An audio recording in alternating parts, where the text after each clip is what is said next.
Hello everyone, good morning. आज हम लोग साइकोलॉजी का चैप्टर 2 स्टडी करने जा रहे हैं और आज का हमारा टॉपिक है साइकोलॉजी स्टडी मेथड।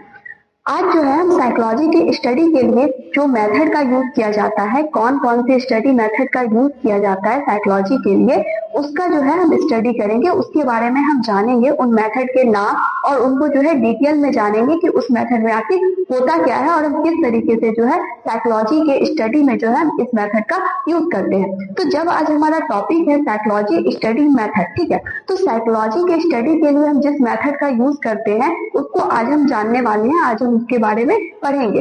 लेकिन जब यहाँ पे वर्ड यूज किया जा रहा है साइकोलॉजी स्टडी मेथड, और साइकोलॉजी का रिलेशन किससे है?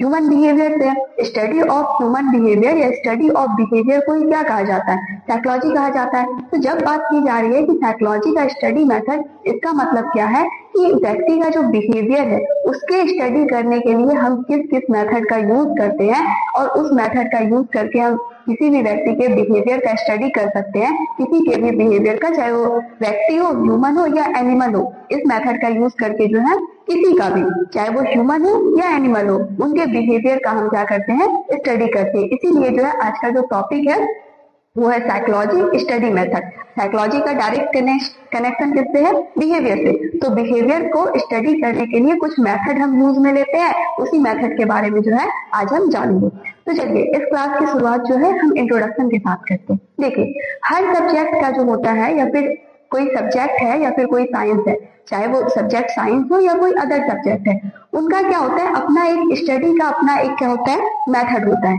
जिसके द्वारा वो सब्जेक्ट क्या करता है कि अपने फील्ड से रिलेटेड जो है प्रॉब्लम का क्या करता है? स्टडी करता है। प्रॉब्लम के बारे में पता करता है, फैक्ट की स्टडी करता है, उसके बारे में वो जानता है। और स्टडी मेथड की ये खास बात ये है, चाहे वो स्टडी मेथड किसी भी सब्जेक्ट का हो, साइंस या कोई अदर सब्जेक्ट का हो, किसी भी सब्जेक्ट का हो, उससे मतलब नहीं है। लेकिन ये है कि स्टडी मेथड जो होता है उसकी खास बात ये होती है कि स्टडी मेथड किसी भी सब्जेक्ट का है, वो जितना ज्यादा रिलायबल होगा, जितना ज्यादा उसमें रिलायबिलिटी प्रेजेंट होगी, जितना ज्यादा वो वैलिड होगा, जितना ज्यादा वो साइंटिफिक होगा स्टडी मेथड, उतना ज्यादा जो है वो सब्जेक्ट प्योर और डेवलप होगा। ठीक है, तो स्टडी मेथड जो होता है वो क्या करता है कि अपने फील्ड से रिलेटेड जो है उसको प्रॉब्लम को आइडेंटिफाई करने, फैक्ट को जानने में, प्रॉब्लम पे स्टडी करने में क्या करता है? मदद करता है।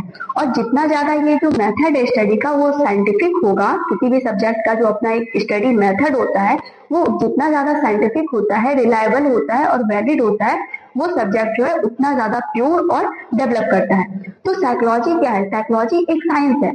साइकोलॉजी क्या है? एक पॉजिटिव साइंस है, मतलब एक साइंस है। इसीलिए जो है साइकोलॉजी का जो है स्टडी का अपना क्या होता है? एक मेथड होता है, जिस मेथड का यूज करके जो है साइकोलॉजी में मतलब क्या? बिहेवियर का जो है स्टडी किया जाता है। ठीक, पहले के टाइम में जो है, स्टार्टिंग के टाइम में क्या होता था कि जब साइकोलॉजी जो है उसका शुरुआत हुआ था, ठीक है, तो स्टार्टिंग में साइकोलॉजी को स्टडी ऑफ बिहेवियर नहीं कहा जाता था। स्टार्टिंग में उसे स्टडी ऑफ सोल कहा जाता था, या फिर साइंस ऑफ सोल कहा जाता था, फिर साइंस ऑफ माइंड कहा जाने लगा, फिर साइंस ऑफ कॉन्शियसनेस कहा जाने लगा, फिर लास्टली जो है साइकोलॉजी का डेफिनेशन जो है वो क्या आया? स्टडी ऑफ बिहेवियर को हम क्या कहते हैं? साइकोलॉजी कहते हैं। तो ये जो स्टडी मेथड होता है ना, वो हमें एक रास्ते की तरह जो है एक मार्गदर्शन करता है हमारा, किसी रास्ते पे जो है चलने के लिए। और उस रास्ते पे चल के हम क्या कर सकते हैं? उस सब्जेक्ट से रिलेटेड जो है हम फैक्ट की खोज करते हैं, तथ्यों की खोज करते हैं। तो स्टडी मेथड जो है एक रास्ते की तरह है, वो हमें एक रास्ते के बारे में बताता है, ठीक है, जिसपे चल के हम क्या कर सकते हैं? अपने फील्ड से रिलेटेड, मतलब अपने सब्जेक्ट से रिलेटेड हम क्या कर सकते हैं? फैक्ट की खोज कर सकते हैं। तो स्टार्टिंग टाइम में क्या होता था कि जो साइकोलॉजी के लिए जो मेथड यूज किया जाता था, साइकोलॉजी के जो स्टडी मेथड था, वो जो है ना वो बहुत ज्यादा इमेजिनेशन और प्रिडिक्शन पे बेस्ड था। ठीक है, वो साइंटिफिक मेथड नहीं होता था, जिसके कारण जो है उसका जो रिजल्ट आता था वो भी बहुत ज्यादा वैलिड नहीं आ पाता था। तो जैसे जैसे जो है इस फील्ड में जो है समय बढ़ता गया, और जैसे जैसे नए नए लोग ऐड होते गए और इस फील्ड में डेवलपमेंट होता गया, वैसे वैसे जो है इसके स्टडी मेथड में भी जो है क्या आया? साइंटिफिक चीजें ऐड होती गई। पहले का जो स्टडी मेथड था वो इमेजिनेशन, प्रिडिक्शन पे बेस्ड था, अनसाइंटिफिक था। लेकिन जैसे जैसे इसमें डेवलपमेंट हुआ और समय आगे बढ़ा, साइकोलॉजी के स्टडी के लिए जो मेथड यूज किया जाने लगा वो साइंटिफिक मेथड जो है वो यूज में लिया जाने लगा। ठीक है, तो बहुत सारे साइंटिफिक मेथड हैं जो आज के टाइम पे जो है साइकोलॉजी के स्टडी में जो है हम यूज में लेते हैं। वो मेथड जो है बहुत सारे हैं, लेकिन उनका जो यूज है कहाँ करना है वो सिचुएशन के अकॉर्डिंग होता है। ऐसा नहीं है कि हम किसी भी मेथड का यूज जो है किसी भी सिचुएशन में कर सकते हैं, ऐसा बिल्कुल नहीं है। वो सिचुएशन के अकॉर्डिंग जो है हम उस मेथड का यूज करते हैं कि इस सिचुएशन के अकॉर्डिंग जो है कौन सा मेथड जो है वो सुटेबल रहेगा, उसके अकॉर्डिंग हम क्या करते हैं उस मेथड का वहां पे यूज करते हैं। ऐसा नहीं है कि एक ही सिचुएशन में हमने 10 मेथड लगा दिया, ऐसा नहीं है। सिचुएशन के अकॉर्डिंग समझ के हम सिचुएशन को उस मेथड का यूज करते हैं। स्टडी मेथड का जो है तो साइकोलॉजी का स्टडी मेथड है उसका हम क्या करते हैं यूज करते हैं। तो main method of psychology study, psychology के स्टडी के लिए जो है कुछ मेन मेथड जो है यहाँ पे दिए गए हैं। ये टोटल जो है 10 मेथड है जो साइकोलॉजी के स्टडी में क्या किए जाते हैं यूज किए जाते हैं। इस मेथड को जो है एक एक करके समझने की कोशिश करते हैं। हम लोगों ने जो है इस चैप्टर का इंट्रोडक्शन जान लिया। अब जो है साइकोलॉजी के स्टडी के लिए हम कौन कौन से मेथड का यूज करते हैं वो मेन मेथड जो है कुछ इस टाइप से दिया गया है। ये टोटल 10 जो है मेथड है जिसका यूज हम किसके स्टडी के लिए करते हैं साइकोलॉजी के स्टडी के लिए। साइकोलॉजी मतलब क्या, स्टडी ऑफ बिहेवियर, मतलब बिहेवियर के स्टडी के लिए। तो इस मेथड को जो है एक एक करके डिस्कस करने की कोशिश करते हैं कि आखिर इस मेथड को किस तरीके से परफॉर्म किया जाता है और इस मेथड जो है मतलब एक मेथड जो है दूसरे मेथड से किस बेसिस पे अलग है। क्योंकि इतने सारे मेथड दिए गए हैं और अलग अलग मेथड दिया गया है, इसका मतलब क्या है जो पहला मेथड रिजल्ट ला रहा होगा उससे जो है दूसरा मेथड जो है कुछ अलग तरीके से परफॉर्म होके अलग तरीके से रिजल्ट ला रहा होगा। तो कुछ तो डिफरेंस होगा ना, जिस कारण से इतने सारे अलग अलग मेथड का जो है साइकोलॉजी के स्टडी के लिए जो है यूज किया जाता है। तो सबसे पहले हम बात करते हैं, सबसे पहला हमारा मेथड क्या है, उसका नाम है इंट्रोस्पेक्शन मेथड और सेल्फ ऑब्जर्वेशन मेथड। कहने का मतलब ये है इसको इंट्रोस्पेक्टिव मेथड या सेल्फ ऑब्जर्वेशन मेथड भी कहा जाता है। ठीक है, अब देखिए इसका थोड़ा इंट्रोडक्शन जान लेते हैं। स्टार्टिंग के टाइम में जो है ना, जब साइकोलॉजी जो है स्टार्टिंग फेज में था, इसकी शुरुआत हो रही थी, तो उस टाइम जो है इस मेथड का बहुत ज्यादा यूज किया जाता था स्टार्टिंग फेज में, इंट्रोस्पेक्शन मेथड का। तो ये जो है इंट्रोस्पेक्शन मेथड जो है वो साइकोलॉजी का जो है स्टडी मेथड में जो है सबसे पुराना मेथड है। पहले के टाइम में जो है इसका यूज बहुत ज्यादा किया जाता था। ठीक है, लेकिन आज के टाइम में जो साइकोलॉजिस्ट हैं वो इस मेथड का यूज करना उतना ज्यादा पसंद नहीं करते हैं। क्यों? क्योंकि इस मेथड में जो है कुछ डिमेरिट प्रेजेंट है। ठीक है, डिमेरिट के कारण जो है आज इस मेथड को उतना ज्यादा जो है पसंद नहीं किया जाता है, उतना ज्यादा प्रायोरिटी नहीं दी जाती है। लेकिन फिर भी आज के टाइम में भी जो है इसका यूज किया जाता है। क्योंकि देखिए इतने सारे मेथड है और हर मेथड का क्या है अपना एक क्वालिटी है, अपना एक गुणवत्ता है, अपना एक खासियत है।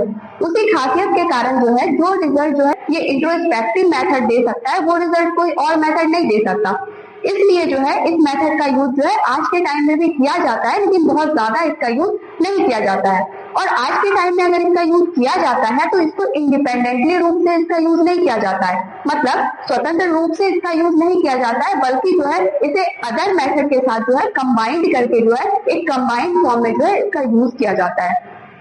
ठीक है, इंडिपेंडेंटली इसका यूज नहीं किया जाता है। कहने का मतलब ये है कि हमें जो है अगर साइकोलॉजी का स्टडी करना है और अगर हमने इंट्रोस्पेक्शन मेथड का यूज करके साइकोलॉजी का स्टडी किया तो उससे जो रिजल्ट आएगा उसको उतना ज्यादा वैलिड नहीं माना जाएगा। ठीक है, तो सिर्फ एक सिंगल मेथड के बेस पे जो है वैलिडिटी जो है नहीं दी जाएगी उसके रिजल्ट को।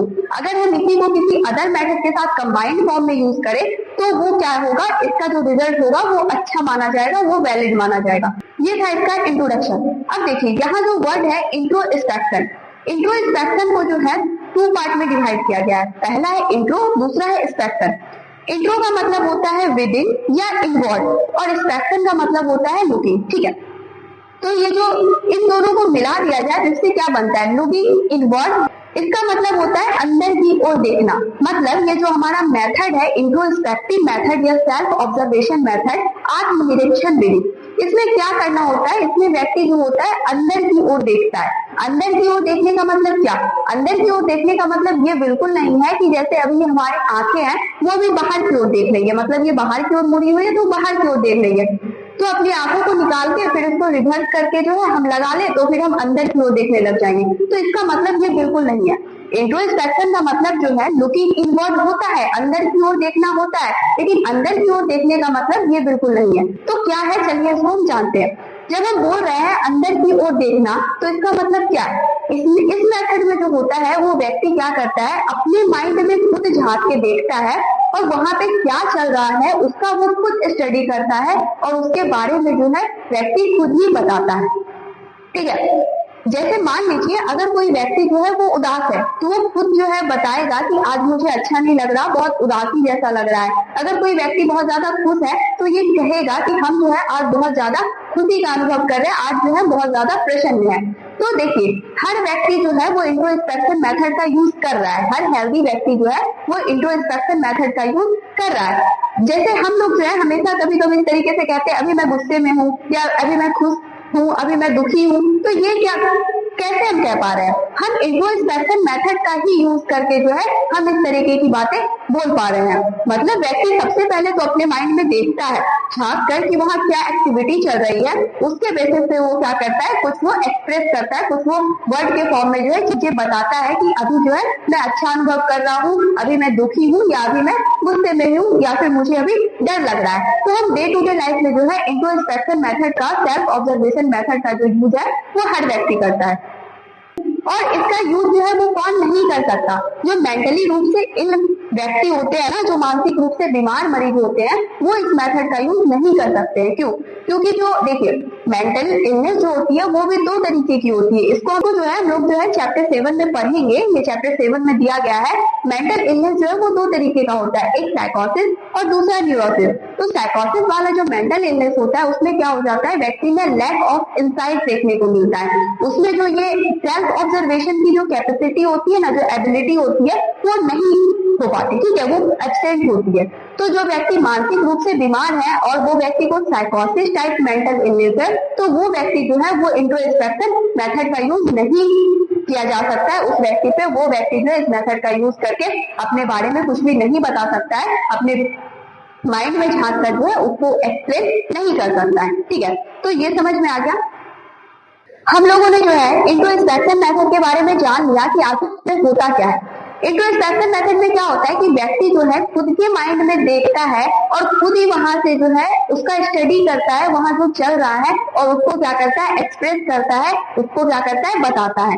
इस मेथड को क्या कहा जाता है, इंट्रोस्पेक्शन या सेल्फ ऑब्जर्वेशन मेथड। नाम ही क्या है, सेल्फ ऑब्जर्वेशन मेथड। सेल्फ का क्या किया जा रहा है, ऑब्जर्वेशन किया जा रहा है। ठीक है, व्यक्ति जो है खुद ही क्या कर रहा है, खुद का अवलोकन कर रहा है, खुद ही खुद का क्या कर रहा है, ऑब्जर्वेशन कर रहा है। अब जो है दो मनोवैज्ञानिक ने जो है इस मेथड के बारे में, इंट्रोस्पेक्शन और सेल्फ ऑब्जर्वेशन मेथड के बारे में कुछ कहा है, हम उसे जान लेते हैं। एक टिचनर है, दूसरा स्काउट है। टिचनर के अकॉर्डिंग जो है उन्होंने कहा कि introspection is looking with in one's own mind. मतलब ये जो इंट्रोस्पेक्शन है, अंतर्दर्शन विधि है, वो जो है अपने माइंड में, ठीक है, अपने आत्म में देखने की क्या है, प्रक्रिया है। अपने आत्म में देखने को क्या कहा जाता है, अंतर्दर्शन कहा जाता है। दूसरा, स्कॉट ने कहा कि introspection is the systemic study of one's own mental process.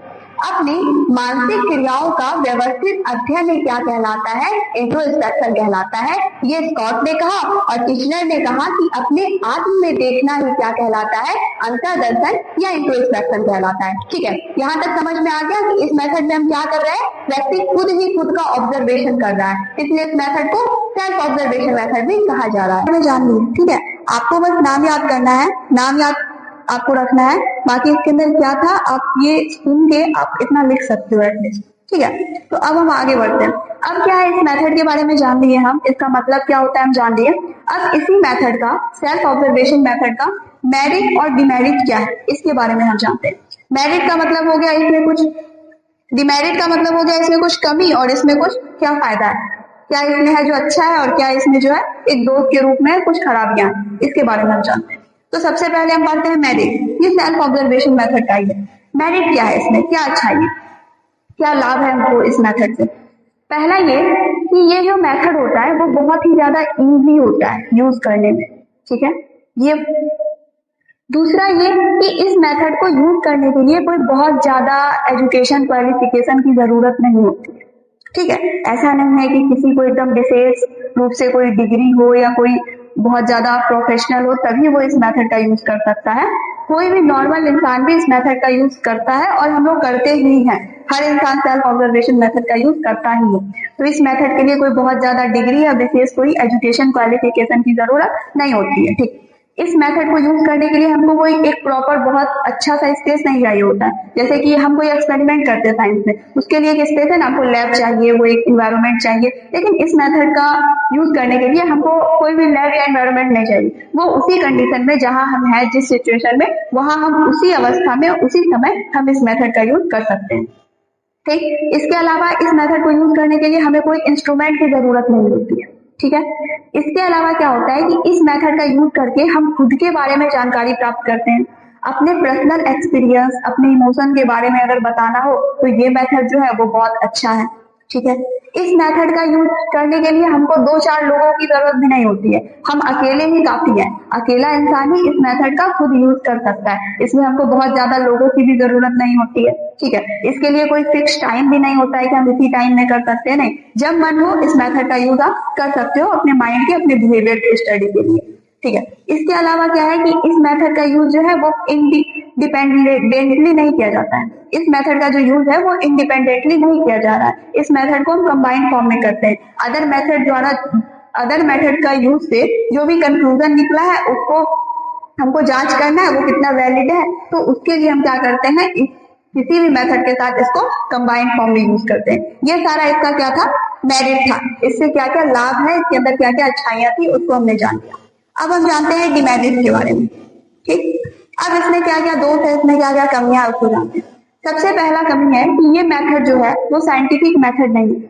ठीक, दूसरा ये है कि जब कोई इंसान को आप ये बोलिएगा, एग्जाम मान लीजिए आपको एग्जामिन करना है किसी इंसान को, और आपने कहा कि उस इंसान को कि आप सेल्फ ऑब्जर्वेशन मेथड का यूज करके अपने बारे में हमें कुछ बताइए, तो जब ये कहा जाता है ना सामने वाले इंसान को, तो इंसान क्या करता है कि अपनी जितनी भी बुराइयां हैं, जितना भी कुछ खराबी है, उसको वो छिपा लेता है। अपनी अंदर की जितनी भी उसका डिमेरिट है उसको वो छिपा लेता है, और जितना भी मेरिट है सिर्फ उसको ही बताता है। मतलब वो पार्शलिटी करता है, पक्षपात करता है इस मेथड का यूज करने में। कोई भी इंसान को सामने वाले को बोलिए इस मेथड के यूज करके बताओ, तो कोई भी बिल्कुल ट्रू नहीं बताएगा कि उसके माइंड में इस वक्त क्या चल रहा है, वो बिल्कुल सच सच नहीं बताएगा। बल्कि अगर कुछ खराब चल रहा होगा तो उसको वो छिपा लेगा और कुछ अच्छा ही आपको बढ़ा चढ़ा के बता देगा। तो इससे क्या होगा कि इस मेथड का यूज में ये है कि इंसान क्या होता है, पार्शलिटी कर देता है, जिसके कारण क्या होता है, रिजल्ट हमको प्योर नहीं मिल पाता। हम इसलिए थोड़ी इस मेथड का यूज कर रहे थे कि हमको पता करना है सामने वाला कितना अच्छा है या बुरा है, नहीं, हमको इस बात से मतलब ही नहीं था। हम इस मेथड का यूज इसलिए कर रहे थे कि हमको सामने वाले के बिहेवियर की स्टडी करना था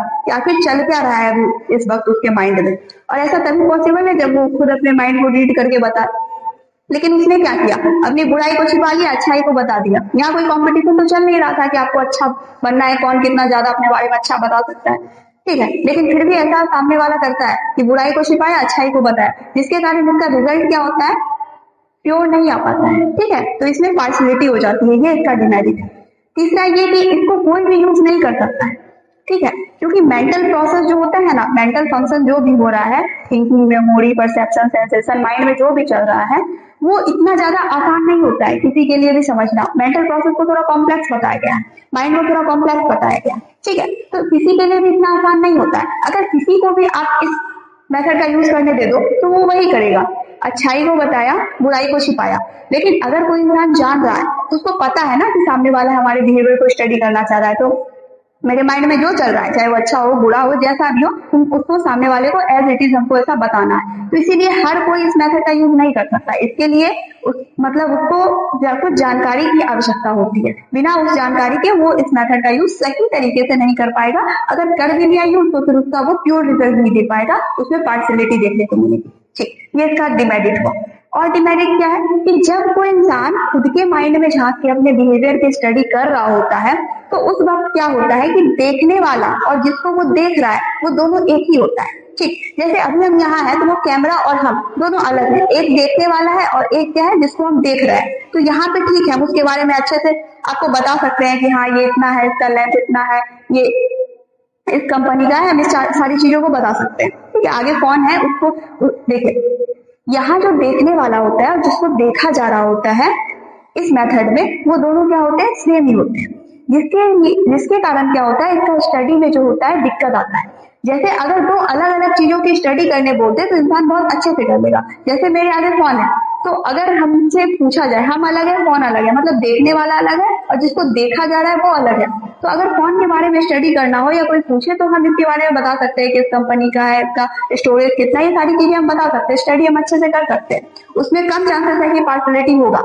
लेकिन अगर देखने वाला भी वही हो और जिसको देखा जा रहा है वो भी वही हो, तो इसमें क्या हो जाता है, वो इंसान बेहतर तरीके से स्टडी नहीं कर पाता है और उसमें क्या हो जाता है, पार्शलिटी होने का चांसेस बढ़ जाता है।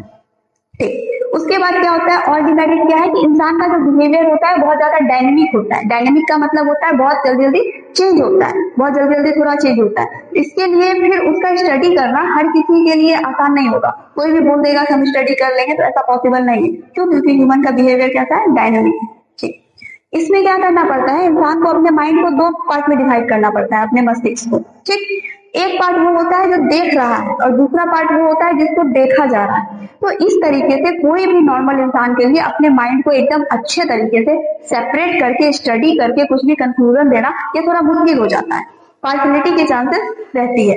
इसके बाद ये इसका डिमेरिट है। इसके अलावा क्या है, इस मेथड का यूज जो है एक नॉर्मल इंसान ही कर सकता है, अगर चाहे तो नॉर्मल इंसान इस मेथड का यूज कर सकता है। लेकिन अगर कोई एबनॉर्मल है, जैसे कि हमने बात किया कोई मेंटली इल पेशेंट है, तो उस पर यह मेथड यूज नहीं किया जा सकता, वो नहीं बता सकता है। अगर कोई बच्चा है तो वो सेल्फ ऑब्जर्वेशन नहीं कर सकता है। ठीक है, अगर कोई जानवर है तो वो सेल्फ ऑब्जर्वेशन नहीं कर सकता है। अगर कोई आपके सामने कोई घोड़ा है या गाय है, आप उसको बोलोगे सेल्फ ऑब्जर्वेशन करके अपने बारे में बताओ, वो गाय आपको क्या बताएगी? ठीक है, तो क्या है कि जो जानवर है वो भी सेल्फ ऑब्जर्वेशन मेथड का यूज नहीं कर सकता। ये इसका क्या था, डिमेरिट था। ठीक, अब क्या है कि इस मेथड को, सेल्फ ऑब्जर्वेशन मेथड को सब्जेक्टिव मेथड भी कहते हैं। सब्जेक्टिव, इस मेथड को क्या कहा जाता है, सब्जेक्टिव मेथड कहा जाता है। ऐसे सब्जेक्टिव ऑब्जेक्टिव जो क्वेश्चन होता है ना, वही वाला सब्जेक्टिव मेथड भी हम इसको कहते हैं। सब्जेक्टिव कहने का मतलब क्या है, सब्जेक्टिव कहने का मतलब ये है, हम उस मेथड को सब्जेक्टिव कहते हैं जिसमें हमारा पर्सनल बिलीफ, हमारा फीलिंग, हमारा ओपिनियन सब इंक्लूड हो, उसको हम क्या कहेंगे, सब्जेक्टिव कहेंगे। ठीक है, क्यों इसको हम सब्जेक्टिव क्यों कह रहे हैं, क्योंकि जब हम कोई इंसान सेल्फ ऑब्जर्वेशन करके खुद के बारे में बता रहा है, वो अपने इमोशन का भी ध्यान रख रहा है, वो अपने बिलीफ को भी वहां पे इंपॉर्टेंट दे रहा है, वो अपना ओपिनियन भी वहां पे रख रहा है। तो जिसके कारण क्या है कि उसका जो सेल्फ का जो भी चीजें है अंदर का, उसका बिलीव है, उसका इमोशन है, उन सब के कारण क्या हो रहा है कि जो रिजल्ट आ रहा है वो क्या हो रहा है, प्योर नहीं आ पा रहा है, रिजल्ट क्या हो रहा है, इफेक्टेड हो रहा है। ठीक है, रिजल्ट इफेक्टेड हो रहा है, इसलिए हम उसको क्या बोलेंगे, सब्जेक्टिव मेथड करेंगे। ठीक है,